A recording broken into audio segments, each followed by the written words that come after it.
One, two, three.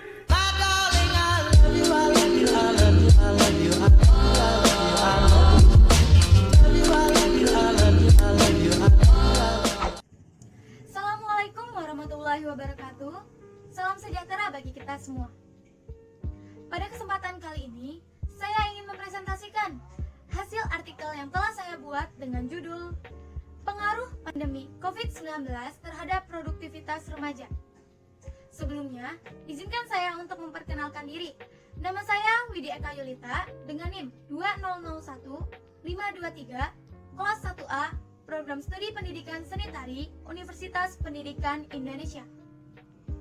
Tak lupa juga, saya mengucapkan terima kasih atas bimbingan yang telah diberikan oleh Ibu Nuri Novianti Afidah, Sarjana Sastra Magister Humaniora, selaku dosen pendidikan Bahasa Indonesia, dan para responden yang ikut serta membantu dalam penyelesaian artikel ini.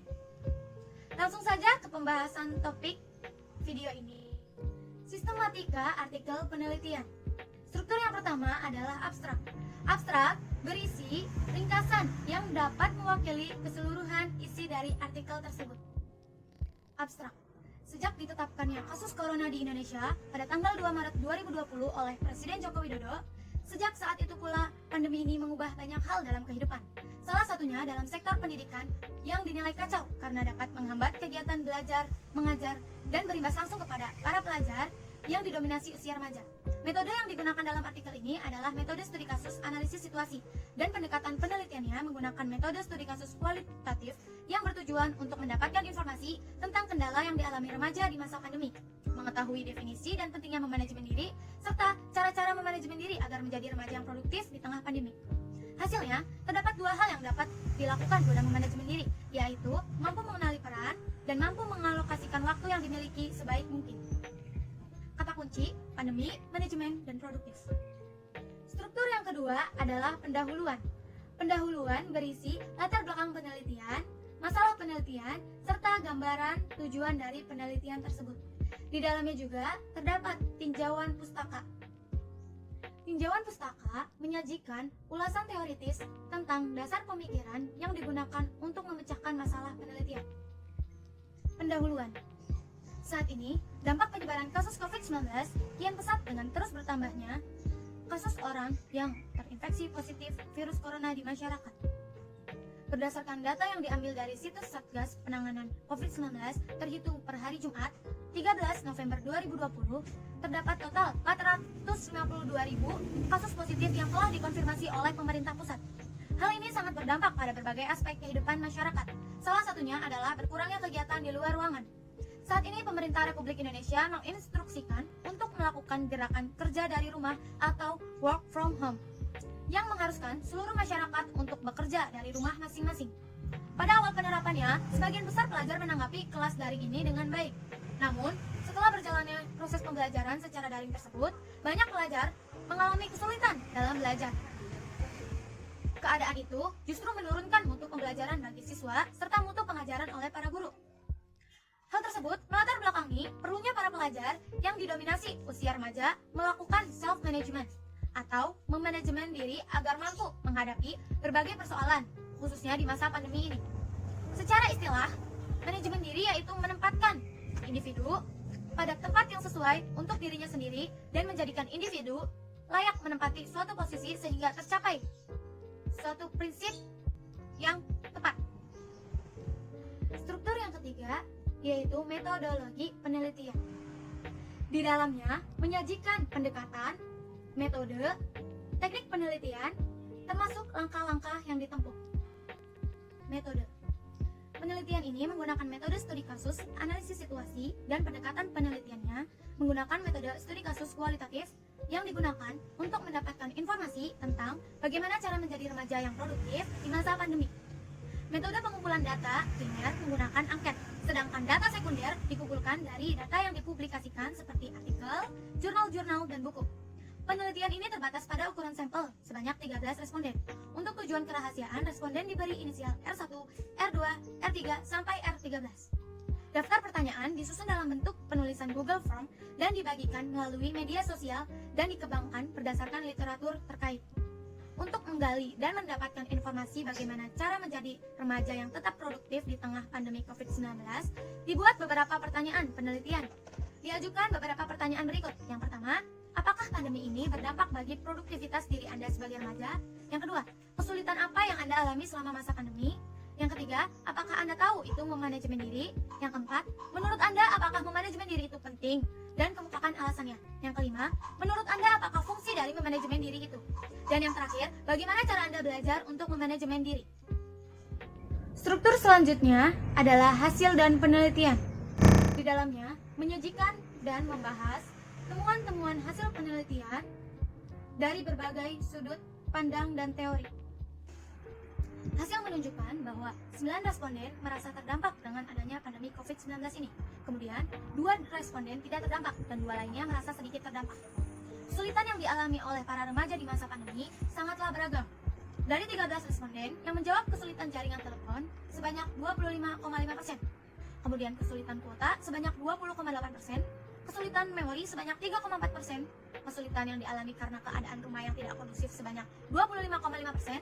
Kesulitan mengatur waktu sebanyak 15,2% dan kesulitan lainnya sebanyak 9,6%.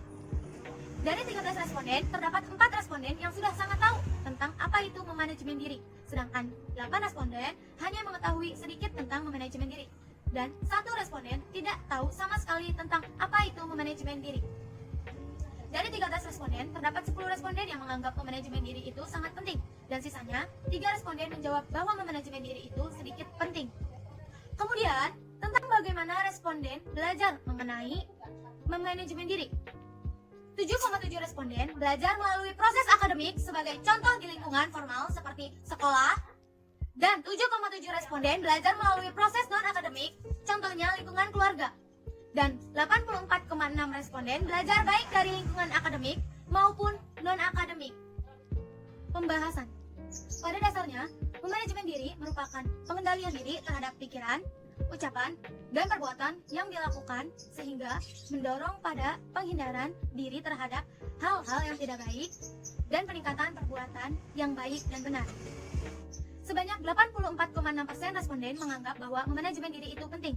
Alasannya selaras dengan fungsi dari manajemen diri sendiri, yakni dengan memanajemen diri, hidup seseorang akan lebih disiplin, terencana, dan terarah sehingga segala aktivitas dapat teratur dan mempermudah meraih tujuan hidup, sehingga terbentuklah pribadi yang berkualitas dan mampu memanfaatkan waktu sebaik mungkin, menciptakan kebiasaan yang baik dan membuang kebiasaan yang buruk.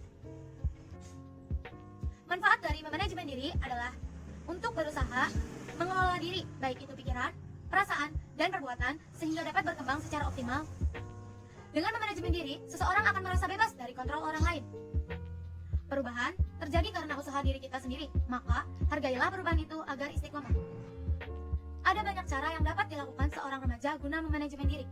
Hal yang pertama yang harus dilakukan untuk menjadi remaja yang produktif dan mampu memanajemen diri pada masa pandemi adalah mampu mengenali peran. Setiap orang dapat menjadi beberapa peran sekaligus.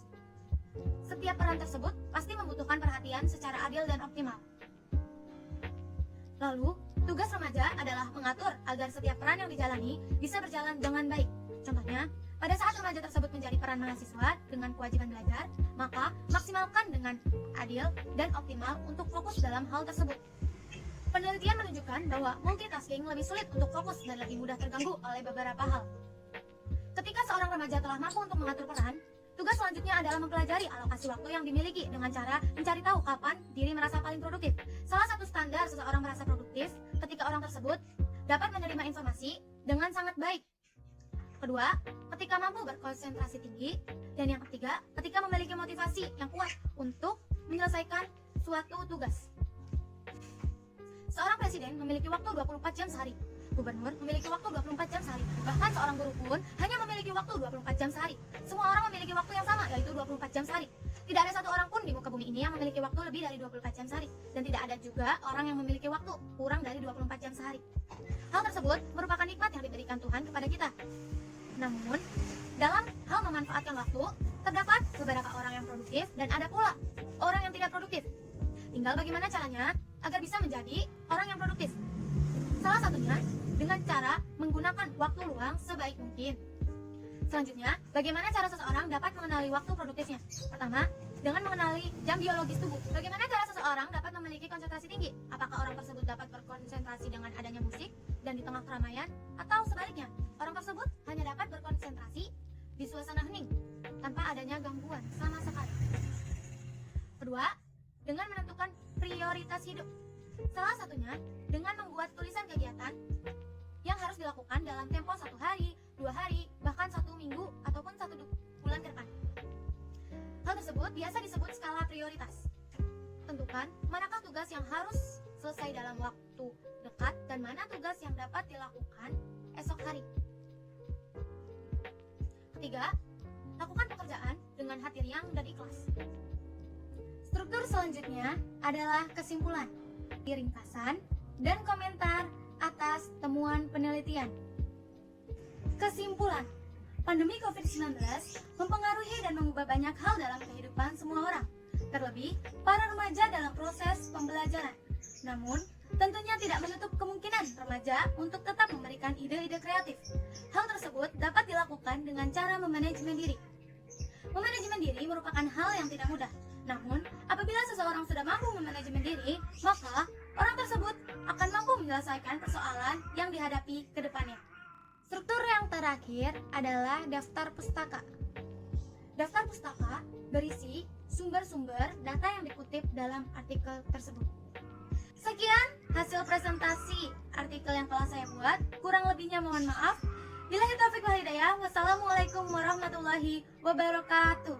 I love you, I love you, I love you, I love you.